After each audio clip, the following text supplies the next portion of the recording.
Hi guys, कैसे हो आप लोग? Good evening. मैं एलिगेंट सलोनी आपका अपने चैनल पे फिर से एक बार स्वागत करती हूँ। आई होप आप लोग अच्छे होंगे, मैं भी अच्छी हूँ।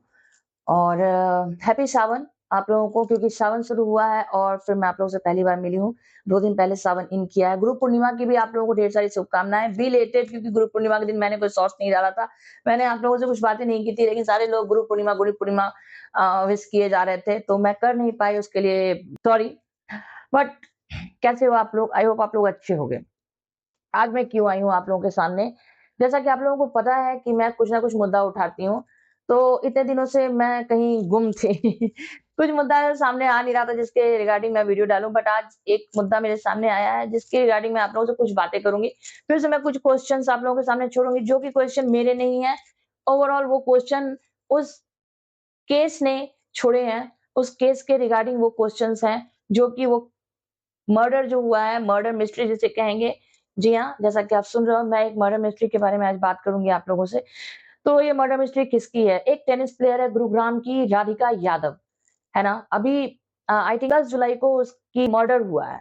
और वो मर्डर किसने किया है? तो उनके फादर ने ही किया है। दीपक यादव ने अपनी ही बेटी, अपनी खुद की बेटी को 4 गोली मारी है और उसके बाद उसकी जान ले ली। तो ये हुआ क्यों? क्या हुआ? कैसे हुआ? आज हम लोग इस पे बात करेंगे, इस पे डिस्कस करेंगे। ज़्यादा कुछ तो मैं नहीं करूँगी, लेकिन हाँ, जितना मैंने इस केस से रिलेटेड अभी तक मतलब देखा है, इस केस को मैंने जितना रीड किया है, उतना मैं आप लोगों से आज बात करूँगी। कुछ क्वेश्चन्स हैं जो अनसुलझे हैं, जिसके जवाब अभी तक पुलिस को नहीं मिली है, तो उसको मैं वहीं पे छोड़ूँगी। बट बाकी ये कौन है, क्या है, कैसे हुआ, वो हम लोग शुरू करते हैं। तो चलते हैं इस मर्डर मिस्ट्री के साथ, आज का वीडियो स्टार्ट करते हैं। जैसा कि आप जानते हो, गुड़गाँव पहले था, अभी वो गुरुग्राम हो गया है। वहाँ पे रहती थी एक राधिका यादव, जो कि टेनिस प्लेयर थी, 25 वर्षीय, जैसा कि उसका केस में लिखा हुआ है। सॉरी, मैं पूरे केस को रीड की हूँ, बट आपको पता है कि जब इस तरह का चीज़ रहता है, तो एक भी वर्ड इधर-उधर होता है, तो बहुत मुश्किल हो जाएगा। अगर उससे रिलेटेड लोग रहेंगे, तो मेरे ऊपर क्वेश्चन उठाएँगे कि भई आपने ऐसा कैसे बोल दिया? इसलिए मेरे को उससे रिलेटेड मैंने एक शॉर्ट नोट तैयार किया है, एक फाइल तैयार किया है, जिससे मैं सपोर्ट लूँगी और आपसे बातें करूँगी। या 4 गोली उसको मारी गई है, जिसमें से 1 गोली उसके सीने के आर-पार हो गई, जिसके कारण उसकी मौत हो गई। तो इस केस में फादर ने अपनी बेटी को मार दिया, मारने के बाद खुद ही सरेंडर कर दिया। दीपक यादव ने खुद ही सरेंडर कर दिया कि मैंने अपनी बेटी को मारा है। और जबकि दीपक यादव ने अपने बयान में बताया है कि अपनी बेटी को टेनिस प्लेयर उन्होंने ही बनाया। उस मुकाम तक उन्होंने ही पहुँचाया है, उसे सपोर्ट किया, उसको बैकबोन उसका सब बनकर सपोर्ट किया। वो एक सोशल मीडिया इन्फ्लुएंसर बनना चाहती थी, लेकिन नहीं बनकर वो एक टेनिस प्लेयर बनी, जस्ट बिकॉज़ उसके फादर की इच्छा थी कि वो टेनिस प्लेयर बने। अभी इतना सब कुछ करने के बाद भी उसके फादर ने उसे मारा, जबकि उसके फादर ने उसे बहुत सपोर्ट किया। तो ऐसा क्या हो गया कि सारा सपोर्ट करने के बाद आज उसकी बेटी जब उसके कंधे से कंधा मिलाकर जब खड़ी हो गई, टेनिस प्लेयर बन गई, सो कॉल्ड इनकम भी शुरू हो गया था। ठीक है, बहुत ज़्यादा इनकम नहीं था, बट वो जिस रास्ते पे चल रही थी कि आगे चलकर उसे इनकम भी होने वाली थी, तो सभी कुछ सॉर्ट आउट था, सभी कुछ सही चल रहा था। फिर ऐसा क्या हो गया कि एक फादर को ही अपनी बेटी को मारना पड़ गया। तो ये है आज का पूरा केस, शॉर्टकट में जो मैं बता रही हूँ आपको। लेकिन इसके साथ कुछ अनसुलझे क्वेश्चन हैं, जो कि मैं यहाँ पे आप लोगों के सामने छोड़ रही हूँ। पिता की ताने वाली कहानी कितनी हद तक सच है? फादर के पास 10 से 12 लाख की प्रॉपर्टी है, जो कि अपनी ही बेटी के नाम पे है। उनकी खुद की बेटी के ही नाम पे उनकी सारी प्रॉपर्टी है। बेटी के लिए जिस बाप ने अपनी ही बेटी के लिए एक एकेडमी खुलवा दी, कोर्ट वगैरह बनवा दिया, उसका रिहर्सल प्रॉपर हो रहा था, तो फिर फादर किस बात के ताने अपनी बेटी को देते थे? राधिका एक इंटरनेशनल लेवल की टेनिस प्लेयर थी। इंटरनेशनल लेवल की टेनिस प्लेयर थी, तो आप समझ सकते हो कि उसके लिए सोशल अकाउंट होना ज़रूरी है। उसपे उनके प्रमोशन चलते होंगे, या फिर मीटिंग्स चलते होंगे, या फिर कहीं कॉल रहता हो, कॉन्फ्रेंस रहता होगा, या उससे रिलेटेड बहुत सारी चीज़ें होती हैं, जो एक इतने हाई लेवल के टेनिस प्लेयर, कोई भी गेम खेलता है, कोई प्लेयर होता है, तो उसके लिए होता है।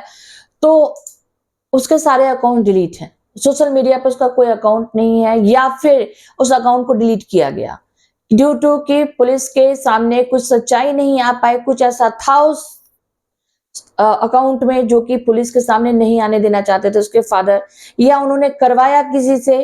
कुछ तो है जो कि बीच में गैप नजर आ रहा है। एक अगर हम लोग माला देखते हैं तो माले में कुछ बीच में गैप है, पिरोए हुए नहीं है एक साथ। अगर मर्डर होता है तो एक back to back story match करनी चाहिए, बट यहाँ कुछ मैच नहीं कर रहा है। सारा कुछ नील अकाउंट्स नहीं है, जबकि उनके लिए ये जरूरी था। वो एक इंटरनेशनल लेवल की टेनिस प्लेयर थी, तो उनका अकाउंट क्यों नहीं है? अकाउंट सोशल मीडिया से दूर क्यों है वो? ये है क्वेश्चन। राधिका के इतने इनकम भी नहीं थी, है ना।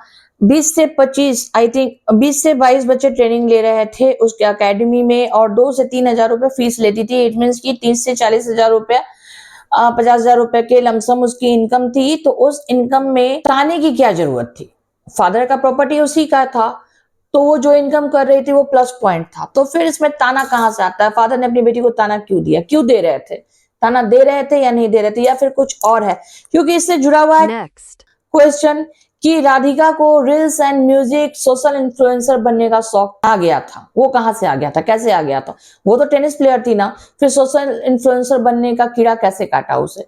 वो म्यूजिक और वीडियोस वगैरह से क्यों इन्वॉल्व हो रही थी?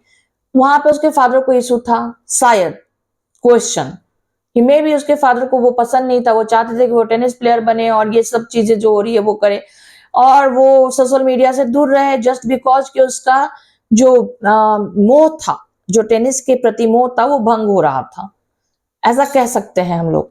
तो ये सारे हैं, कुछ क्वेश्चंस और हैं जो कि यहाँ पे उसका केस जो है राधिका का व्हाट्सएप चैट कोच के साथ, क्या ऐसा कोच के साथ व्हाट्सएप चैट था जिसे डिलीट किया गया? क्योंकि कोच के साथ अगर आप इंटरनेशनल लेवल के प्लेयर हो तो कोच के साथ आपकी बातें तो होती होंगी, जरूरी है। तो उस चैटिंग में कुछ नहीं है, ऐसा क्यों? चैटिंग में कुछ है ही नहीं। मतलब सोचने वाली बात है गाइज कि ऐसा क्या हुआ। तो मैं अभी तक आप लोगों के सामने क्वेश्चन दी हूँ, कुछ क्वेश्चंस और हैं जो कि मैं नेक्स्ट वीडियो में लेके आऊंगी आप लोगों के सामने, क्योंकि ये अभी अनसुलझा केस है। अभी ये केस चलेगा क्योंकि ये 10 जुलाई को ये हुआ है। तो अभी इस केस को जानते हो हम लोगों की जो जस्टिस सिस्टम कितनी स्लो है, तो इस केस को भी सॉल्व करने में काफी टाइम लग जाएगा। मैं दूसरा आप लोगों के सामने इसी से रिलेटेड मैं एक और वीडियो बनाऊंगी। डिपेंड करता है आप लोगों पर, आप लोग जानना चाहते हो तो मेरे को कमेंट बॉक्स में आप लिखो कि इस केस के बारे में आप आगे जानना चाहते हो, तो मैं आगे का डिटेल्स बताऊंगी। और एक वीडियो और डालूंगी जिसमें मैं बचे हुए क्वेश्चंस भी डालूंगी। अभी 6 क्वेश्चन है हम लोगों के सामने जो कि बिल्कुल जरूरी है कि ऐसा क्या हुआ कि एक बाप को ही अपनी बेटी को मारना पड़ गया, वो भी इतनी बेरहमी से। बहुत बड़ी बात है गाइज। कोई और भी अपनी बच्ची को मार के चला जाता है, एक थप्पड़ तो इतना तकलीफ लगता है। यहाँ तो बाप ने ही अपनी बेटी को मार दिया। या तो बाप बहुत निर्दयी था, या तो कुछ था जो हम लोगों को दिख नहीं रहा है, समझ में नहीं आ रहा है, हम लोगों को ट्रांसपेरेंट नहीं है। तो खैर उस चीज की खोजबीन अभी पुलिस कर रही है, और देखते हैं कब तक ये केस सॉल्व होता है। हम लोग जैसे जैसे सॉल्व हो वैसे जानकारी आपको देते रहेंगे। तब तक के लिए हम लोग वेट करते हैं, और जस्ट आप लोग भी वेट कीजिए। मिलते हैं नेक्स्ट कुछ सामाजिक इशू और सामाजिक मुद्दे को लेकर, या फिर कोई ऐसा केस लेकर जिससे मैं लाना चाहूं अपने वीडियो में, तो बिल्कुल लेकर आऊंगी। तब तक मिलते हैं हम लोग नेक्स्ट वीडियो में। तब तक के लिए नमस्ते, जय हिंद, जय Bharat, love you guys, bye bye.